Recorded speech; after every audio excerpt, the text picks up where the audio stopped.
Oke, kembali lagi dengan kapasitor touch. Nah, di video kali ini saya akan buatkan video tutorial bagaimana cara membuat deteksi bocoran gas dengan menggunakan ESP32, dan nantinya dia akan mengirimkan notifikasi ke Telegram bot ya.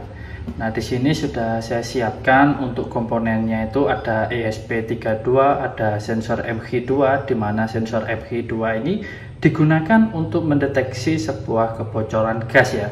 Nah, di sini yang saya gunakan yaitu korek api untuk mengeluarkan gasnya. Karena kalau misalkan korek apinya itu kita tekan di sebelah sini, dia itu akan mengeluarkan gas yang nantinya jika kita dekatkan ke bagian sensor MG2-nya yang ini, dia akan mendeteksi adanya perubahan nilai yang nantinya akan dikirimkan ke ESP32, sehingga dia akan mengirimkan notifikasi ke dalam Telegram botnya. Dan nantinya selama terdeteksi adanya gas atau kebocoran gas di sensor MG2-nya, nanti ada buzzer dan LED yang menyala sebagai indikator bahwa terjadinya kebocoran gas. Jadi outputnya itu ada 3 macam, yaitu buzzer, LED, dan satunya berupa notifikasi dari Telegram botnya. Nah, sekarang saya akan tunjukkan untuk cara kerjanya ya. Jadi untuk korek apinya ini yang mengeluarkan gas kan di sebelah atas ini, kita dekatkan dengan sensor MG2-nya seperti ini. Nah, nanti LED dan buzzernya dia akan menyala dan akan mengirimkan notifikasi Telegram seperti ini ke perangkat kita. Nah, nanti kalau misalkan buzzer sama LED-nya mati, itu ketika sudah tidak terbaca lagi adanya gas di sekitar sensor MG2-nya ya. Nah, jadi prinsip kerjanya seperti itu, sehingga dia bisa mengirimkan peringatan seperti ini ke Telegram botnya, peringatan ada kebocoran gas. Nah, dia akan mengirimkan notifikasi terus dengan ada delay. Nah, nanti delaynya juga bisa disetting di dalam programnya. Nah, untuk modul sensor gas MG2 ini memiliki sensitivitas tinggi terhadap LPG, propana, dan hidrogen. Juga dapat digunakan untuk metana dan uap yang mudah terbakar. Cocok kita gunakan di berbagai aplikasi atau kita implementasikan di tempat-tempat yang membutuhkan yang mengandung gas ya. Jadi ketika misalkan terjadinya kebocoran gas, dia akan mengirimkan notifikasi ke Telegram bot. Nah, kemudian untuk gas kerjanya atau working gasnya itu berupa karbon monoksida, lalu LPG, alkohol atau etanol, propana, hidrogen, metana, dan butana. Lalu tegangan kerja dari sensor modul MG2 ini yaitu dia 5 volt, lalu ada digital output, ada analog output, lalu kemudian di sini pun juga ada potensio, di mana potensionya ini bisa kita gunakan untuk mengkalibrasi dari sensor modul MG2-nya ini. Jadi bisa kita tentukan sensitivitas dari sensor modul MG2-nya sesuai keinginan kita tentunya. Nah, sebenarnya sensor gas ini macamnya ada beberapa ya, ada beberapa macam. Nah, di sini saya akan gunakan untuk sensor gasnya ini berupa sensor gas MG2. Jadi bagi teman-teman yang berminat atau mau dibuatkan program atau suatu project yang menggunakan sensor MG2, juga bisa, teman-teman bisa langsung kontak saya di Instagram atau chat saya di Shopee atau di Tokopedia saya. Nanti teman-teman jelaskan secara detail mau dibuatkan project seperti apa. Nanti bisa teman-teman tanyakan ke saya, nanti ada biaya jasa untuk pemrogramannya, atau mau beli alatnya sekalian juga bisa ya teman-teman. Saya ready untuk barangnya. Nah, sekarang saya akan tunjukkan untuk bagaimana cara wiring dan bagaimana cara programnya. Jadi tonton terus di video saya dan jangan lupa untuk like dan subscribe channel Kapasitor Touch. Oke, kembali lagi dengan Kapasitor Touch. Nah, di video kali ini saya akan buatkan tutorial bagaimana cara membuat Telegram bot agar bisa Telegram botnya kita gunakan untuk mengontrol suatu perangkat output yang bisa dikontrol menggunakan modem CU ESP32 ataupun modem CU ESP8266. Nah, untuk langkah yang pertama, teman-teman langsung buka saja untuk telegramnya. Kemudian setelah telegramnya terbuka seperti ini, teman-teman tinggal pilih tombol search yang ada di pojok kanan atas, lalu ketikkan bootfather. Nah, ini sebenarnya saya sudah ada, ini boot father sudah saya buka. Jadi tulisannya itu seperti ini, BOT father, dan di sini pastikan sudah ada verify-nya. Jadi sudah terverify di oleh Telegram. Tinggal dibuka, diklik, lalu kita tinggal mulai. Nah, nanti kita mendapatkan beberapa macam komen-komen yang bisa kita gunakan. Nah, lalu komen yang akan kita gunakan di sini adalah membuat boot baru. Berarti komen yang perlu kita gunakan atau new boot ini ya, karena kita harus membuat Telegram boot yang baru. Tinggal kita klik saja di garing new boot, pastikan yang diklik itu garing new boot ya. Nah, dia akan otomatis mengirimkan pesan garing new boot. Nah, nanti dia akan dapat balasan seperti ini. Kita tinggal masukkan nama yang ingin kita buat atau kita jadikan Telegram bootnya. Nah, misalkan di sini saya ingin beri nama kapasitor. Nah, lalu saya enter.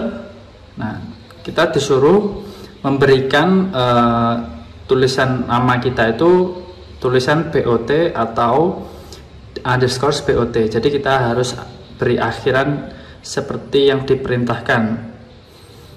Jadi tinggal tuliskan saja. Misalkan di sini saya beri kapasitor underscore boot. Lalu tinggal di enter.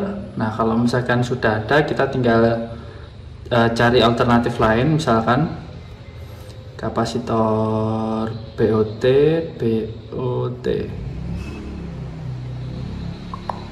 Nah, kalau misalkan masih saja sudah ada nama yang menggunakan nama ini, kita gunakan nama yang lain. Nah, misalkan kapasitor kita tambahkan TE BOT. Nah, akhirnya berhasil ya. Jadi saya beri tambahan kapasitor TE BOT. Nah, kalau misalkan teman-teman mengalami masalah seperti ini, bisa lakukan dengan cara seperti ini tadi ya, kapasitor TE BOT. Nah, karena namanya yang sama. Nah, yang perlu teman-teman perhatikan di sini ada kode API yang nantinya akan kita gunakan di program Arduino-nya. Jadi kode API-nya ini teman-teman copy lalu teman-teman pindahkan di notepad di komputer kalian ya. Nah, untuk membuka Telegram boot yang sudah kita buat, kita tinggal klik saja linknya ini. Nah, untuk membuka Telegram boot yang sudah kita buat, kita tinggal klik saja link yang ada di sini. Nanti kita akan diarahkan ke Telegram boot yang sudah kita buat. Nah, untuk Telegram bootnya sudah selesai kita buat. Sekarang kita buat untuk ID boot. Nah, ID boot tinggal tuliskan search di sini. ID boot ini fungsinya untuk mengetahui ID yang digunakan di Telegram HP kita. Nah, kalau misalkan ada pilihan 3 ini, pilih yang ada gambar sidik jarinya ini. Nah, kita tinggal pilih mulai. Nah, dari mulai ini kita tinggal masukkan atau get ID ini ya. Nah, nanti kita akan mendapatkan ID dari Telegram kita yang akan kita gunakan untuk mendapatkan pesan dari ESP32 atau ESP8266-nya. Nah, setelah teman-teman membuat Telegram bootnya, dari membuat mendapatkan boot token dari boot father dan ID dari jet ID yang didapatkan dari ID boot, kemudian saya akan jelaskan untuk wiring dari deteksi kebocoran gasnya yang menggunakan ESP32 ya. Nah, jadi di sini saya menggunakan ESP32 dan dimana untuk LED sebagai indikatornya ini, untuk anoda dari LED-nya dihubungkan ke resistor, lalu dihubungkan ke pin 26. Kemudian untuk katoda dari LED-nya dihubungkan ke ground. Nah, negatif pin dari buzzernya itu dihubungkan ke ground juga. Untuk yang positifnya dihubungkan ke pin 27. Nah, sedangkan untuk MG sensornya itu yang digunakan hanya 3 pin saja, VCC, ground, analog, output dari MG2-nya. VCC-nya dihubungkan ke 5 volt, lalu ground-nya di jumper dengan ground bareng dengan buzzer sama LED-nya. Lalu anolnya dihubungkan ke pin 35 dari ESP32 ya. Nah, jadi seperti itu untuk cara wiring deteksi kebocoran gasnya. Nah, berikutnya saya akan jelaskan untuk program Arduino-nya ya. Jadi di program Arduino-nya nanti ada beberapa library yang teman-teman harus install terlebih dahulu, yaitu ada library MG2, ada library dari Universal Telegram Boot, sama Arduino JSON. Nanti akan saya sertakan juga wiring library program di sebuah link, nanti teman-teman bisa download di deskripsi ya. Jadi teman-teman cek saja di deskripsi nanti. Lalu kemudian jika misalkan teman-teman sudah install dari library-nya ini ya, jadi ada 3 library tambahan. Setelah teman-teman install, teman-teman bisa setting untuk SSID sama passwordnya. Nah, sebelumnya sebelum masuk cara ganti SSID passwordnya, teman-teman cara installnya itu di pilihan sketch sini, lalu pilih include library, pilih add.zip library ini. Nah, nanti teman-teman tinggal masukkan saja library yang sudah saya kirimkan ya.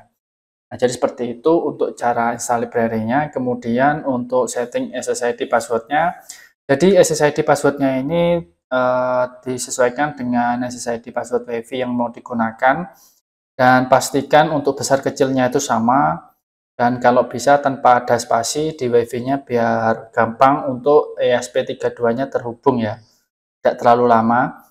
Lalu masukkan juga untuk passwordnya besar kecilnya diperhatikan. Nah, lalu untuk mendeklarasikan dari boot token yang sudah didapatkan dari bootfather tadi dimasukkan di dalam sini ya. Jadi teman-teman pindahkan boot token yang sudah didapatkan dari bootfather tadi di dalam komputer atau laptop kalian, lalu dipindahkan di sini. Begitu juga dengan chat ID-nya dipindahkan di sini semua. Nah, ini untuk pendeklarasian dari pin MG2-nya, yaitu di pin 35, ini pendeklarasian untuk pembacaan LPG, lalu karbon monoksida, lalu ada smooth gas. Nah, kemudian untuk smooth gas ini berupa metana dan butana tadi ya. Kemudian buzzer, ada juga LED di sini. Nah, kemudian buzzernya tadi di pin 27, LED-nya di pin 26, dan ini pendeklarasian dari sensor MG2-nya. Nah, di sensor MG2-nya itu ada pendeklarasian MG2 begin ini ya. Nah, terus deklarasikan buzzernya sebagai output, LED-nya sebagai output. Nah, nanti teman-teman kalau misalkan ada masalah, Telegramnya itu tidak mengirimkan notifikasi, teman-teman bisa cek dulu untuk kondisi WiFi-nya ya. Nah, caranya teman-teman cek di serial monitor. Ya, teman-teman cek di serial monitor, lalu serial begin-nya ini disamakan 115200. Nah, ini saya pastikan portnya sudah terpasang terlebih dahulu. Nah, ini sudah terpasang, ini sudah terbaca ya, karena sudah saya upload programnya. Nah, saya akan lepas dulu biar teman-teman tahu. Jadi ketika ditancapkan, nah nanti itu akan muncul tulis IP address dari ESP32-nya. Kalau belum muncul IP address ini, masih muncul connecting to Wi-Fi di serial monitornya, berarti bisa dipastikan bahwa Wi-Fi-nya itu belum terkoneksi. Jadi tanda Wi-Fi-nya terkoneksi itu sudah muncul IP address, makanya Telegramnya tidak bisa mengirimkan notifikasi ke HP kita yang sudah kita daftarkan tadi ya. Nah, jadi cara mengidentifikasinya paling gampang seperti itu. Jadi pastikan terlebih dahulu bahwa Wi-Fi-nya sudah terkoneksi di ESP32. Nah, kemudian jika sudah, di sini adalah program pendeklarasian dari notifikasinya. Jadi kalau misalkan nilai dari LPG gasnya itu lebih dari 150, nanti buzzer sama LED-nya dia akan menyalakan nanti kalau misalkan nilai dari LPG gasnya itu 150, nanti buzzer sama LED-nya dia akan menyala. Nah, kemudian dia akan mengirimkan notifikasi dengan fungsi boot send message di chat ID. Chat ID itu nomor yang ini, yang didapatkan dari ID boot tadi, dengan pesannya itu yang ini. Peringatan ada kebocoran gas. Nah, nanti di sini nanti teman-teman bisa ganti mau pesannya seperti apa. Lalu di sini untuk setting delay-nya, pengiriman notifikasinya itu setiap berapa detik sekali. Di sini saya buat 1,5 detik untuk pengiriman notifikasinya. Lalu misalkan sensor MG2-nya ini sudah tidak membaca gas atau tidak ada gas lagi, nilainya 00 seperti ini, dia buzzer sama LED-nya dia kondisinya akan low. Nah, jadi seperti itu ya teman-teman. Untuk program dari kebocoran gas MG2 dengan notifikasi Telegram. Nah, jadi bagi teman-teman yang mau dibuatkan project atau punya project yang tentang Telegram, ESP32, Blink, atau sebagainya, teman-teman bisa chat saja di Instagram saya atau chat di Tokopedia atau Shopee saya, mau dibuatkan program seperti apa, nanti bisa dibicarakan dan saya tentukan untuk harganya. Kalau misalkan cocok, nanti akan saya buatkan dan nanti bisa langsung saya kirim ya teman-teman. Nah, jadi seperti itu untuk video kali ini. Semoga bermanfaat dan jangan lupa untuk like dan subscribe channel Kapasitor Tech. Bye-bye.